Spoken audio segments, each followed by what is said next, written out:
in this whole matter. There are a lot of conversations around why this kind of treatment is being meted on Dangote, the 20% stake of the federal government in that investment. And now the fact that Mr. Dangote is saying that he's willing to sell off his shares in that investment. What do you make of that?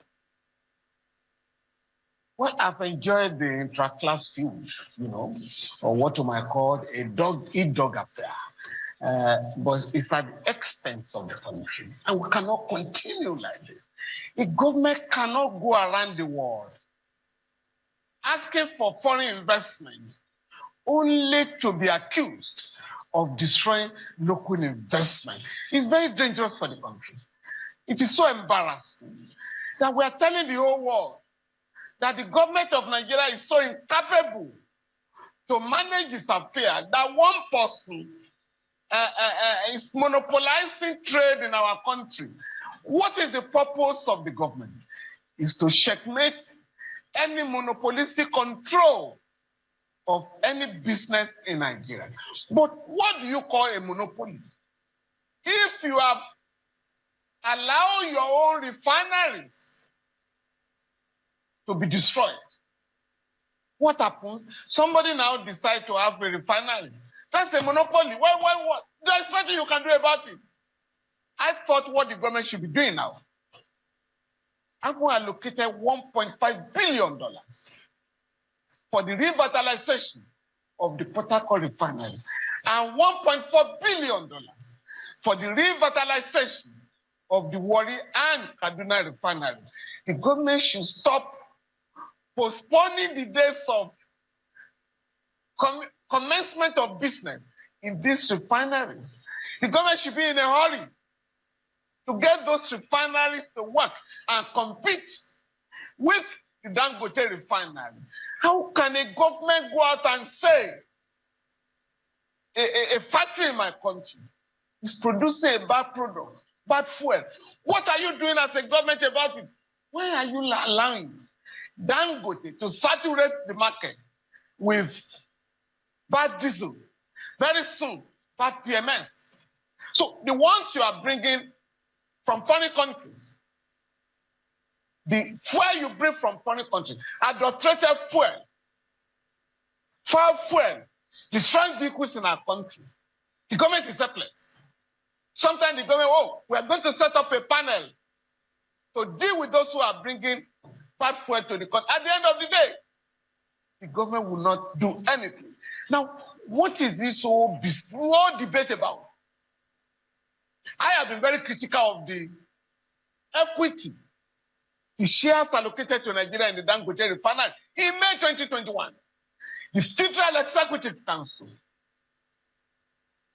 directed NNPCL to take a loan of $2.67 billion to acquire 20% shares in the Dangote refinery for Nigeria. I have criticized that figure by saying we must quantify the contribution of the country to the refinery, only to be told now that our 20% shares have been reduced to 7.2% by the NNPC, albeit illegally, because the NNPCL does not have the power to overrule the decision of the Federal Executive Council under the current political dispensation. So where do we go from here?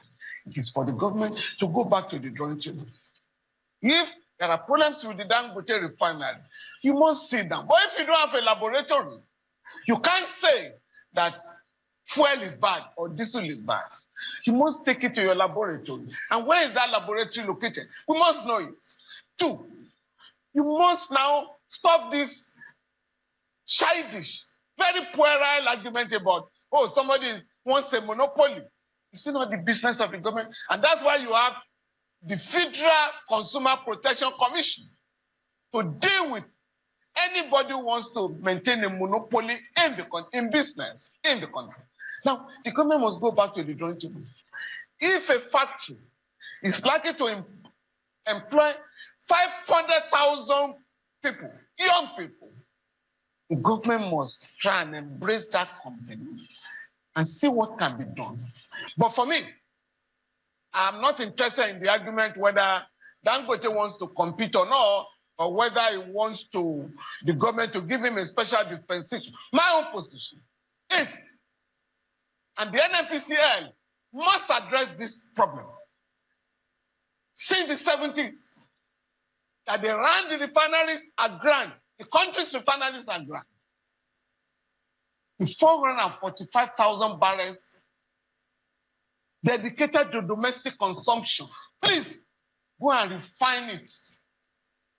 The 445,000 barrels should be refined in the Dangote refinery, so that this shame of an oil-producing country, and Nigeria is the only oil-producing country that imports petroleum products. When we had no refineries, we were exporting crude oil. Now that we are having refineries, we are also importing crude oil to be refined in Nigeria. This shame must stop. These guys have their own intra-class problems. They should solve them and stop exposing the country to unbelievable ridicule before the whole world. So for me, the arguments of the government are rather jejune. And the government, the President Bola Tinubu must call these guys to order who are embarrassing the country by saying a company is so powerful in Nigeria that is producing bad fuel and we are taking the product. So it's not acceptable. So let's get say that when you have a government. Yeah, I'm worried. My worry is very. The reason for my worry is this. First, we heard this seems to be the entrance into the frustration of Mr. Aliko Dangote in all of this. He first and foremost raised an alarm over the hurdles from the IOCs in getting product into the refinery. Later on, there were issues as to the stakes.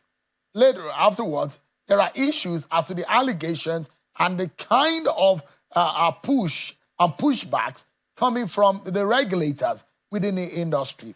So one will ask the question, if Mr. Dangote has come forward to say, hey, I have a problem. He's supposed to be one of the biggest refineries globally, out in the world. In fact, the biggest that we can see in Africa, not only serving Nigeria, serving, the largest, I would say. Now, and he's complaining that IOC are frustrating me. Again, he's come out to say, look, what is causing all of this is officials of the NNPCL who are blending some of these products through the back door in Malta. Mr. Falano, what do you see? Seun, I am saying Nigeria has a stake in the Dangote refinery. For me, it must go beyond the 20%. And if anybody has shortchanged the country, because of their own refinery outside the country. But Mr. Falano, maybe you are referring to a news that is now stale. That stake is now questionable because we do not even know. We were hoping that the government will come out to tell us how much is the stake, what is the percentage of the stake, because at some point we are hearing that, in fact, maybe there are no stakes any longer. The stakes have been reduced and all manner of stories that are coming out. Seun, who reduced the stake?